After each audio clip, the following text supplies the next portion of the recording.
Depending on what country you're in, you may have a difficult relationship with cookies. So some countries are really against them, some have legislation around them, and some just simply don't care. So it's good now that Squarespace has the ability to restrict cookies.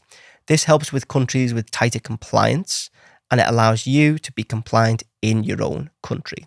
So I'm going to show you in this video how you can restrict cookies on your site. On our site here, if we head into settings and then under website, we've got cookies and data privacy.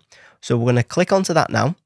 And then you can see here, if we click on restrict cookies, you can see it's going to bring up a bit of a warning message. And then it will tell you that non-essential cookies are restricted. All you need to do to set this change live is hit save and you are good to go. So let's make sure that's saved. Okay, great. Now, if you want to ever remove the restriction, you can literally just click this, hit save, and again, it's removed. Really, really easy. So hopefully you found this useful. If you did, please make sure to leave a like and hit subscribe. And if you want me to build your Squarespace website, you can get in touch using the links in the description.